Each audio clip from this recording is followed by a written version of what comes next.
Hello everyone, welcome back in Raya Smart Classes. Today we will learn CBSE Class 8 Science Microorganism Friend and Foe Chapter 2 Concept Overview. In this session we will study what are pathogens, examples of disease with respect to causative organism and mode of transmission, vaccine and antibiotics. I will try to explain each topics through PowerPoint presentation in English and Hindi mix to understand you easily. At the end of each slide, hold a slide for a minute so that you can write down the details for notes preparation and offline practice. Now let us start the topic.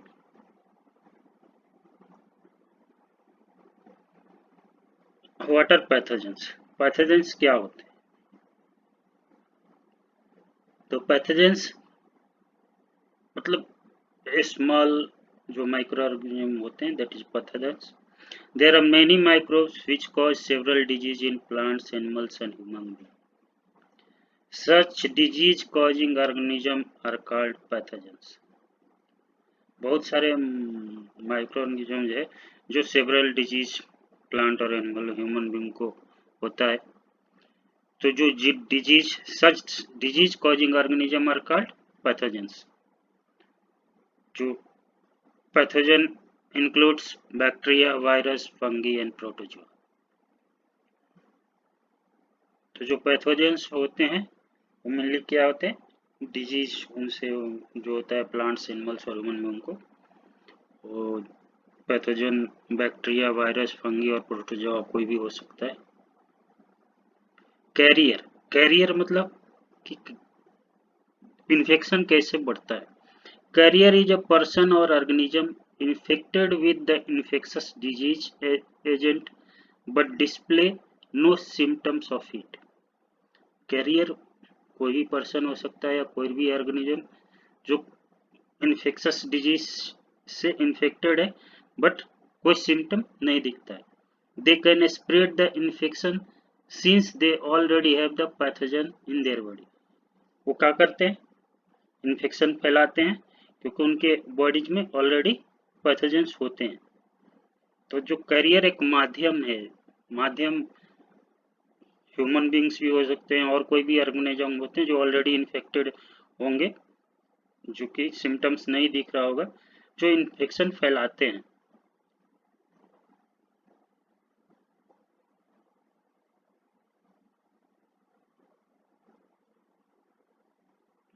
Next slide देखते हैं. Vector. Vector क्या होता है? Vector is an organism which is a biting insect or tick that can transmit a disease or parasite from one animal or plant to another. Vector एक organism है जो क्या just biting insects मतलब कह सकते हैं, जो क्या करते हैं? That can transmit disease, disease transmit करता है, और parasite from one animal to plant और अनदर, एक दूसरे. जैसे कॉमन एग्जांपल क्या है? मस्कीटोज. तो mosquitoes is vector. Biting insect, Aedes mosquito spreads dengue virus. Anopheles mosquito spreads the malarial parasite. तो जो मस्कीटोज होते हैं क्या है? वेक्टर. अब एयरबॉर्न डिजीज क्या होता है? Certain disease can spread by air. Airborne disease मतलब कि जो हवा के थ्रू होता है. This disease are called airborne disease. Influenza is the best example of this type. Influenza जो है वो कैसे होता है? ड्यू टू एयर स्प्रेड जो होता है थ्रू एयर. तो influenza is best example of this type of disease. वैसे वाटरबॉर्न डिजीज जो पानी के थ्रू होता है, the disease that spread through water are called waterborne disease. Contaminated water is host to several pathogens. जो contaminated water है वो क्या होते हैं? बहुत सारे पैथोजेंस का होस्ट होते हैं. जैसे typhoid is the best example of water, typhoid जो होता है वो वाटर बोर्न डिजीज है।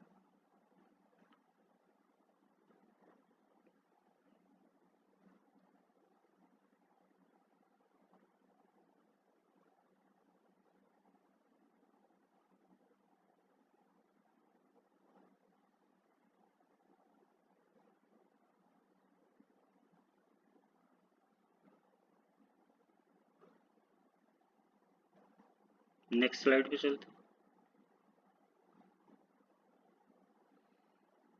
एग्जाम्पल्स ऑफ डिजीजेज, जो डिजीज बहुत सारे एग्जाम्पल्स होते हैं, किस ऑर्गेनिज्म के थ्रू होते हैं, क्या उनका किस ट्रांसमिशन, मोड ऑफ ट्रांसमिशन क्या होता है। तो जैसे कि ट्यूबरकलोसिस, ट्यूबरकलोसिस किससे होता है? बैक्टीरिया से। किससे मोड ऑफ ट्रांसमिशन क्या है? Air, that is air borne disease. वैसे मिसेल्स ये किससे होता है? ऑर्गेनिज्म, वायरस, ये भी क्या है? एयर बोर्न डिजीज है, इनका जो ट्रांसमिशन होता है थ्रू एयर। चिकन पॉक्स ये भी वायरस से होता है, एयर और कांटेक्ट दोनों से होता है, हवा से भी होता है और कांटेक्ट से भी होता है। पोलियो, पोलियो भी वायरस के थ्रू होता है, इसका भी एयर और कांटेक्ट दोनों के थ्रू होता है। कलरा बैक्टीरिया, तो कास्टिव ऑर्गेनिज्म है जिसके थ्रू होता है, दैट इज बैक्टीरिया। और मोड ऑफ ट्रांसमिशन क्या है? वाटर और फूड, कंटामिनेटेड फूड है या वाटर है उससे कॉलरा होता है। Typhoid bacteria, mode of transmission water. Hepatitis B virus, mode of transmission water. Malaria protozoa, that is mosquito bite. Sleeping sickness protozoa. Tsetse fly, तो ऑल आर द एग्जाम्पल क्या है? Diseases which cause through organism and mode of transmission.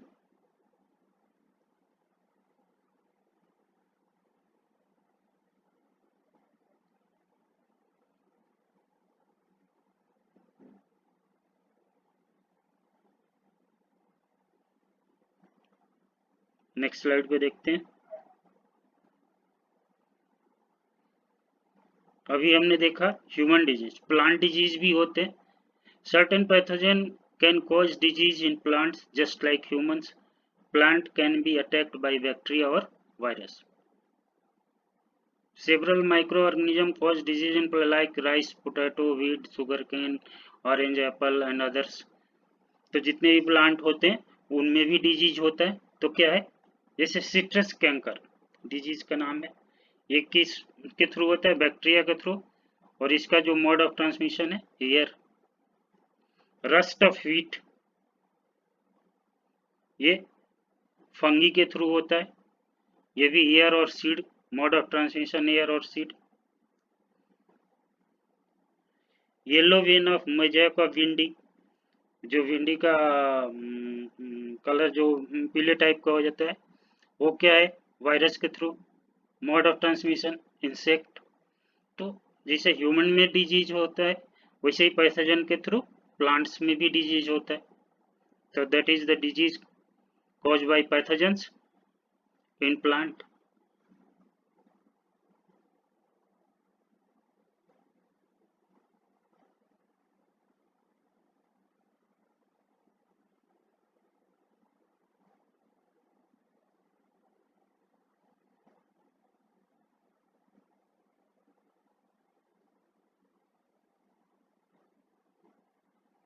Next slide देखते हैं।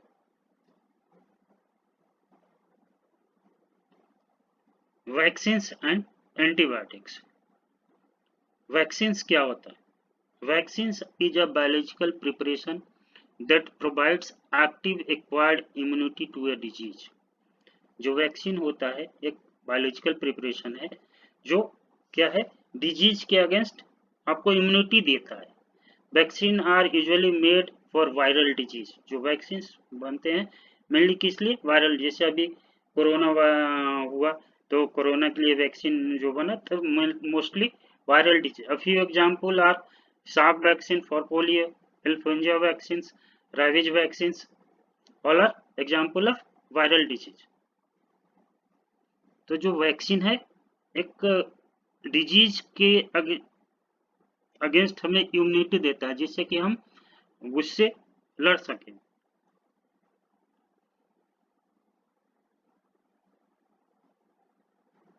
Next slide.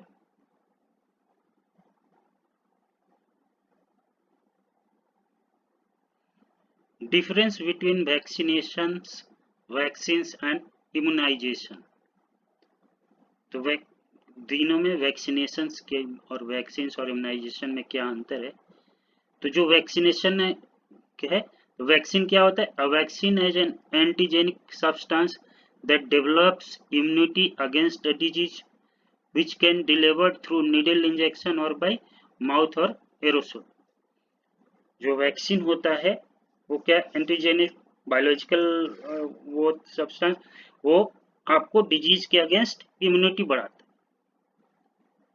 That is deliver through needle injection और mouth और aerosol.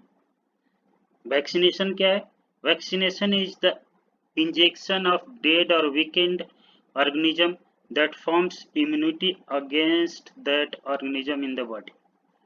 जो vaccination होता है वो एक तरह से जो वैक्सीन है जो बायोलॉजिकल फॉर्म में, तो एक तरह जो हमारे बॉडी में जो इन्फेक्टेड वायरस हैं उसके डेड या वीकेंड वायरस को ही लेके हम बनाते हैं, जिससे कि हमारे जो बॉडी है इम्यूनिटी उससे अगेंस्ट लड़ सके। तो vaccination is the injection of dead और weakened organism that forms immunity against that organism in the body,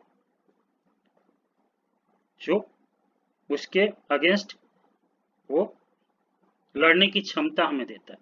immunisation is the process by which an animal or a person stays to protected from disease।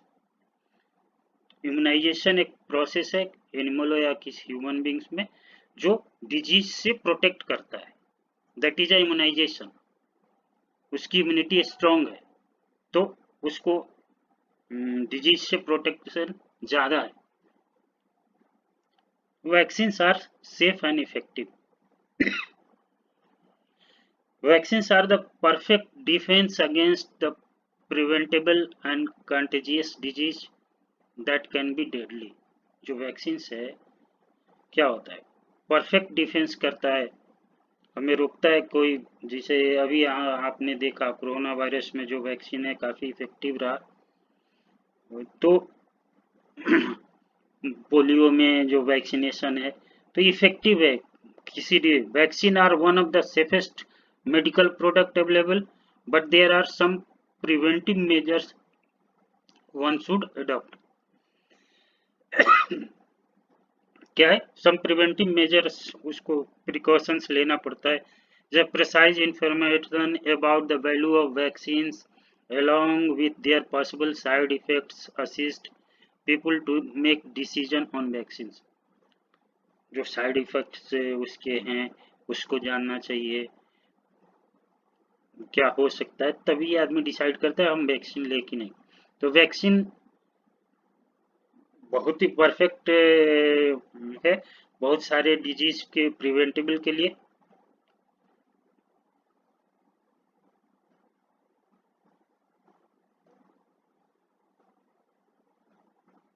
Next slide पे बढ़ते हैं।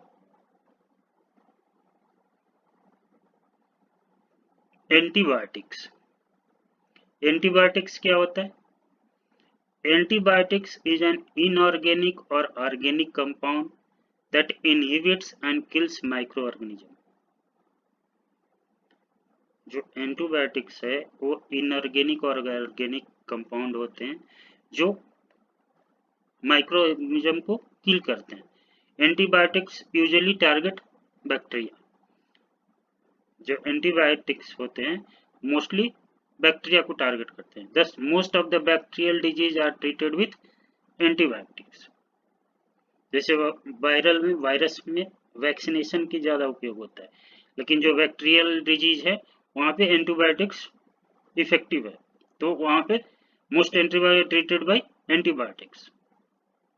Uses of antibiotics today the name antibiotic is synonym with drugs that kill bacteria. Antibiotics को ऐसा drug है जैसे हम आप दूसरे में कह के बैक्टीरिया को मार देता है। Because of this mortality rate have reduced and life span has. Antibiotics के चलते क्या हुआ, जो हमारा मोर्टेलिटी रेट है, जो बैक्टीरियल डिजीज होते थे वो कम हुआ, हमारा लाइफ स्पेन जो है बढ़ा।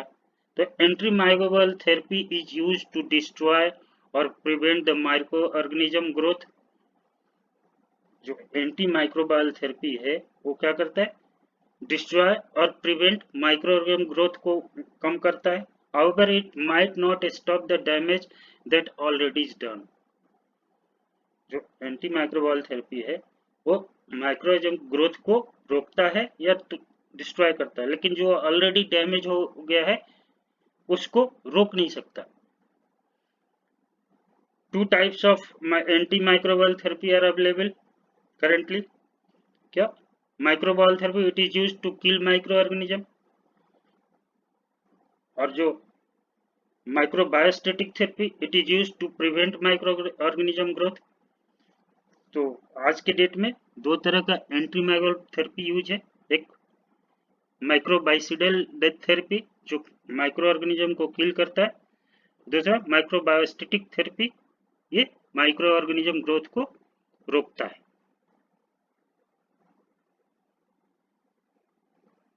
तो एंटीबायोटिक्स मेनली जो बैक्टीरियल डिजीज होते हैं उसमें काफ़ी इफेक्टिव है, और उसके चलते एंटीबायोटिक्स के चलते हम कह सकते हैं मोर्टेलिटी जो रेट है काफ़ी कम हो गया, और उससे हमारी लाइफ की भी बहुत सारे, जब मोर्टेलिटी रेट कम है तो लाइफ स्पैन ऑलरेडी इंक्रीज हो जाएगा। तो नेक्स्ट स्लाइड पे बढ़ते हैं। एग्जाम्पल्स ऑफ एंटीबायोटिक्स, जैसे कि हम लोग सुने penicillin, quinolones, streptomycin, erythromycin, tetracycline, all are antibiotics. सबसे पहले पेंसिलिन का, उसका penicillin was first ever true antibiotics and it was discovered by Scottish bacteriologist Alexander Fleming in 1928। जो पेंसिलिन है वो सबसे पहले एंटीबायोटिक्स डेवलप हुआ था, जो स्कॉटिश बैक्टीरियोलॉजिस्ट थे अलेक्जेंडर फ्लेमिंग, उन्होंने 1928 में इसको डेवलप किया। It is widely used to treat the different type of bacterial infection that plague man. Penicillin is acquired from a mold called Penicillium notatum, also known as Penicillium chrysogenum. तो penicillin कहाँ से derived हुआ था, mould से, that is का Penicillium notatum. तो penicillin जो antibiotics है सबसे पहले डिराइव्ड हुआ था 1928 में। वैसे quinolones, this is another type of antibiotics that can be inventive और kill bacteria. It was developed in 1962. Quinolones are made from synthetic compound called nalidixic acid. Nalidixic acid जो क्यूनोलोन्स जो डेवलप हुआ था एक सिंथेटिक कंपाउंड नालिडिक्सिक एसिड से हुआ था। Quinolones are usually the first line of treatment for bacterial infection that affect the urinary tract. जो quinolones का यूज होता है फर्स्ट लाइन ऑफ ट्रीटमेंट, जैसे कि जो हमारे यूरिनरी ट्रैक्ट में कोई इन्फेक्शन बैक्टीरियल होता है तो फर्स्ट सिम्टम में हम क्यूनोलोन्स यूज करते हैं। It is also quite effective for sinusitis, bronchitis और निमोनिया। ये ब्रोंकाइटिस, निमोनिया और साइनस में भी इफेक्टिव है।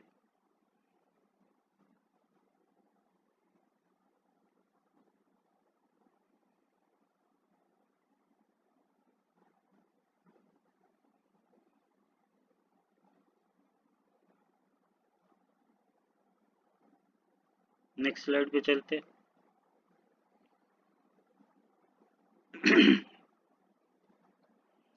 Where do microorganism live? Microorganism कहाँ रहते हैं? Everywhere. Microorganism are found in air, water, soil. They can live and survive in all kind of environment such as hot springs, ice-cooled water, saline water, desert soil, marshy land. तो जो they also occur in dead and decomposed organic matter जैसे fungus. They are present inside the human body and that of other animals. जो human body है और या other animals है उनके अंदर भी प्रेजेंट होते हैं. They also live as parasite on other living things including us. तो जो माइक्रो ऑर्गेनिज्म है वो एयर, वाटर, सोयल कहीं भी पाए जाते हैं. कहीं किसी भी वेदर में, इन्वायरमेंट में वो सरवाइव कर लेते हैं, चाहे गर्म हो, बहुत ठंडा हो, डेजर्ट सॉइल हो, कहीं भी. They also occur in dead and decomposed organic matter. जो डेड और डिकम्पोज ऑर्गेनिक उसमें भी पाए जाते हैं. ह्यूमन बॉडी के अंदर या एनिमल्स के अंदर भी पाए जाते हैं. तो माइक्रो ऑर्गेनिज्म बहुत सारी जगह पे पाए जाते हैं. Uses of microorganism. Microorganism का क्या यूज है? मेनली अगर beneficial use, they are utilized in making curd, bread and cake. हम जो कर्ड, ब्रेड और केक खाते हैं उसमें माइक्रो ऑर्गेनिज्म के थ्रू बनता है. दूध से दही बनना, ब्रेड बनाने के लिए, केक बनाने के लिए हम उसमें माइक्रो ऑर्गेनिज्म का यूज करते हैं. They are use in production of alcohol, wines, stick.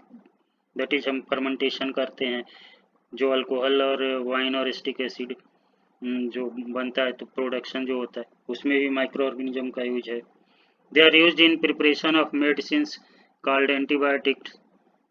जो मेडिसिन का प्रिपरेशन है जिनको हम एंटीबायोटिक्स कहते हैं उसमें भी माइक्रो ऑर्गेनिज्म का यूज है. They are used in agriculture to increase the fertility of soil. जो सॉइल की फर्टिलिटी इम्प्रूव करते हैं, जिससे ह्यूमस और बहुत सारे माइक्रो ऑर्गेनिज्म सॉइल में पाए जाते हैं जिससे कि सॉइल की फर्टिलिटी बढ़ती है.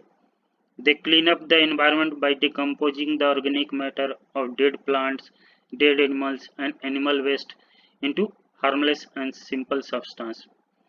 क्या करते हैं? एनवायरनमेंट को क्लीन भी करते हैं जिससे ऑर्गेनिक मैटर और कोई डेड प्लांट्स हो गए तो उनके ऑर्गेनिक मैटर का डिकम्पोजिशन होता है, या डेड एनिमल्स या डेड वेस्ट हैं वो उनको सारे सिंपलर सब्सटेंस में, जिससे कि फिर से सॉइल में फर्टिलिटी बढ़ जाती है. तो बहुत सारी माइक्रो ऑर्गेनिज्म के यूजेज है. तो आज इस सेशन को हम यहीं समाप्त करते हैं. हम समझते हैं आप समझे होंगे और नोट डाउन भी किए होंगे. मैं यही कहूँगा कि अगर हमारे आपको कंप्लीट गाइड और हम चाहिए तो हमारे चैनल को सब्सक्राइब कीजिए और नोटिफिकेशन के लिए ऑन कीजिए, जिससे हम हमेशा फर्दर अपडेट मिलता रहे आपको. और मैं बार बार कहूँगा, साइंस आप जितना रिवाइज करेंगे उतना ही आप जान पाएंगे. तो आज यहाँ समाप्त करते हैं. नेक्स्ट सेशन में इससे आगे पढ़ेंगे. Thank you.